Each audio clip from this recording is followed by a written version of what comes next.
Assalamualaikum warahmatullahi wabarakatuh. Salam olahraga. Berjumpa lagi pada media daring PJOK SDMI. Di materi sebelumnya, kita sudah mengulas mengenai sejarah, aturan, teknik dasar dalam permainan bola besar maupun permainan bola kecil. Nah, kali ini kita akan mempelajari tentang cabang atletik. Bagaimana sejarah atletik itu, apa saja cabang-cabang atletik itu yang nantinya kita akan bahas pada pertemuan kali ini. Simak video selanjutnya. Atletik merupakan olahraga yang paling tua. Atletik berasal dari bahasa Yunani athlon yang berarti kontes. Atletik pertama kali dilaksanakan pada Olimpiade tahun 776 sebelum Masehi. Meskipun sudah lama, namun Organisasi Internasional Atletik dibentuk pada tanggal 17 Juli 1912 di Stockholm, Swedia dengan nama IAAF. Persatuan Atletik Seluruh Indonesia atau biasa disingkat dengan PASI berdiri pada tanggal 3 September 1950.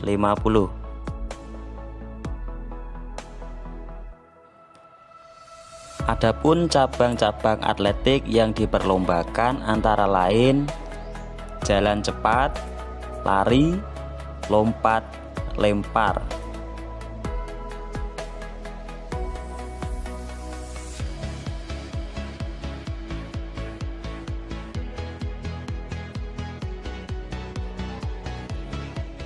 Cabang lari sendiri dibagi berbagai nomor. Di nomor lari jarak pendek ada lintasan 100 meter, 200 meter, dan 400 meter. Di nomor lari jarak menengah ada lintasan 800 meter dan 1500 meter. Di nomor lari jarak jauh ada lintasan 5000 meter, 10.000 meter, dan 42.195 meter. Di nomor lari estafet pada lintasan 4 x 100 meter dan 4 x 400 meter.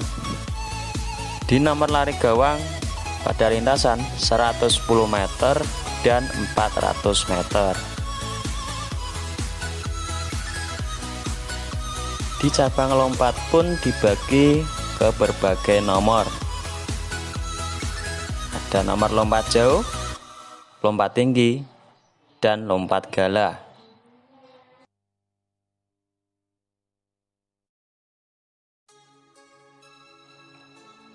Sedangkan di cabang lempar ada tolak peluru, lontar martil, lempar lembing, dan lempar cakram.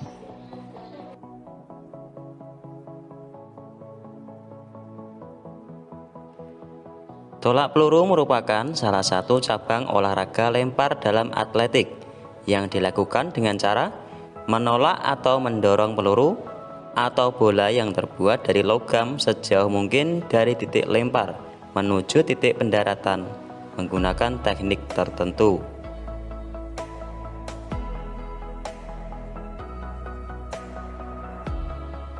Cabang atletik tolak peluru juga mempunyai sejarah. Tolak peluru telah ada sejak 2000 tahun lalu. Olahraga tolak peluru populer di kalangan pria Britania atau Inggris untuk menguji kekuatan para pria. Peluru yang digunakan masih berupa batu, bukan bola besi seperti halnya sekarang ini. Pertandingan tolak peluru tercatat pada awal abad ke-19 di Skotlandia dan merupakan bagian dari kejuaraan amatir di Inggris tahun 1866. Barulah pada tahun 1896 olahraga tolak peluru dimasukkan dalam perlombaan olahraga skala besar, yakni di Olimpiade Athena, Yunani. Tolak peluru mengalami kemajuan paling besar pada tahun 1950 Ketika itu, seorang bernama P. O'Brien memperkenalkan teknik lemparan olahraga tolak peluru.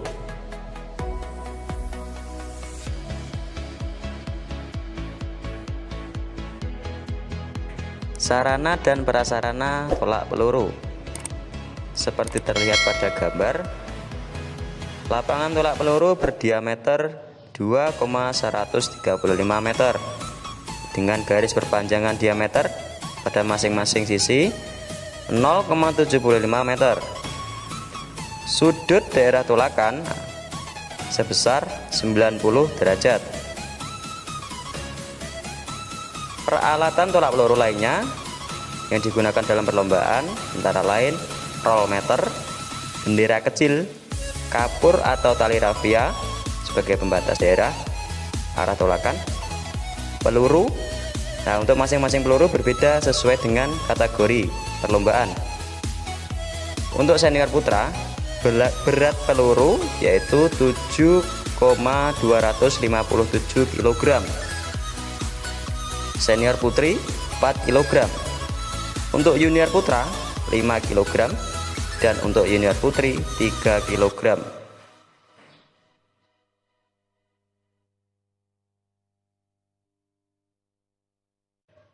Seperti pada perlombaan lain, dalam perlombaan tolak peluru juga mempunyai peraturan-peraturan yang harus dipatuhi. Antara lain, 1. Atlet boleh memasuki lingkaran tolakan dari arah mana saja. Boleh dari samping ataupun dari belakang. Biasanya para atlet memilih untuk masuk lingkaran dari sisi belakang dan samping ya. Yang kedua, atlet tolak peluru hanya memiliki waktu 60 detik atau 1 menit untuk menyelesaikan pertandingan setelah namanya dipanggil. Yang ketiga, atlet tidak diperkenankan menggunakan sarung tangan, namun masih boleh menggunakan pelindung ruas jari atau taping selama pertandingan. Yang keempat, atlet harus menahan peluru dengan menggunakan lehernya selama ia melakukan gerakan untuk menolak. Yang kelima, peluru harus dilontarkan hanya dengan menggunakan satu tangan, tidak boleh menggunakan dua tangan, dengan posisi lebih tinggi dari bahu. Yang keenam, atlet hanya boleh melakukan gerakan tolakan di dalam lingkaran saja. Jadi menolak peluru tidak boleh dilakukan di luar lingkaran yang sudah dijelaskan pada gambar lapangan tolak peluru tadi. Yang ketujuh, peluru harus mendarat pada sektor area pendaratan yang disediakan. Nah, jika peluru jatuh pada luar sektor maka akan tidak dihitung hasilnya. 8. Atlet harus meninggalkan lingkaran setelah melakukan lemparan hanya dengan melewati sisi lingkaran bagian belakang. Nah, jadi setelah melempar jangan mengambil peluru ke depan, harus meninggalkan melalui sisi samping atau bagian belakang. Yang ke-9, atlet hanya boleh meninggalkan lingkaran setelah peluru mendarat. Nah, ini paling penting. Peluru belum mendarat sudah meninggalkan lingkaran, jadi tunggu dulu sampai peluru mendarat. Ketentuan diskualifikasi. Jadi peserta tolak peluru ini dinyatakan diskualifikasi atau gugur itu karena yang pertama, menyentuh balok batas sebelah atas. Nah, di saat melakukan tolakan menyentuh balok batas sebelah atas lingkaran. Yang kedua, menyentuh tanah di luar lingkaran. Ini juga didiskualifikasi. Yang ketiga, keluar masuk lingkaran dari muka garis tengah. Nah, ya tidak boleh masuk ataupun keluar dari depan dari sektor lemparan, tidak boleh. Dari samping ataupun dari belakang. Dipanggil selama 3 menit belum menolak. Dipanggil namanya untuk melakukan tolakan, dipanggil selama 3 menit belum melakukan tolakan, maka dinyatakan diskualifikasi. Peluru ditaruh belakang kepala. Nah, salah, yang betul adalah di leher, di samping. Peluru jatuh di luar sektor lingkaran, jelas tidak dihitung atau didiskualifikasi lemparannya. Menginjak garis lingkar lapangan. Nah, saat menolak menginjak garis sektor lemparan atau lingkaran dinyatakan diskualifikasi. Keluar lewat depan garis lingkaran. Ya, seperti tadi jelaskan, tidak boleh keluar masuk lewat depan. Setelah melempar pun harus keluar lewat samping atau belakang. Jadi kalau lewat depan nanti akan terkena diskualifikasi. Keluar lingkaran tidak dengan berjalan tenang. Nah, ini contohnya keluar lingkaran dengan terburu-buru berlari.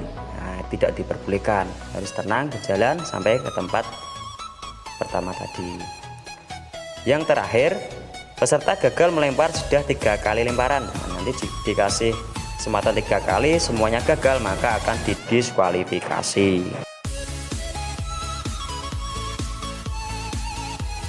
Oke anak-anak, sekian tadi pembahasan mengenai sejarah dan aturan-aturan dalam perlombaan tolak peluru. Kenapa harus kita jadikan ini sebagai perhatian? Karena apa? Kalau kita sebagai peserta tidak memperhatikan aturan-aturan seperti ini, maka nanti kita akan percuma. Percuma kenapa? Kita sudah berlatih dengan serius, sudah membuang waktu untuk berlatih teknik dasar dalam tolak peluru, tapi kita mengabaikan peraturan seperti ini, nanti akan sia-sia, kita akan terkena diskualifikasi. Nah, sebenarnya kita bisa mencapai prestasi, harus terhenti atau gagal karena masalah seperti ini. Jadi kita harus perhatikan betul-betul. Oke anak-anak, nantikan nanti video selanjutnya atau pertemuan berikutnya adalah teknik dasar dalam lemparan tolak peluru. Tetap jaga kesehatan dan wassalamualaikum warahmatullahi wabarakatuh.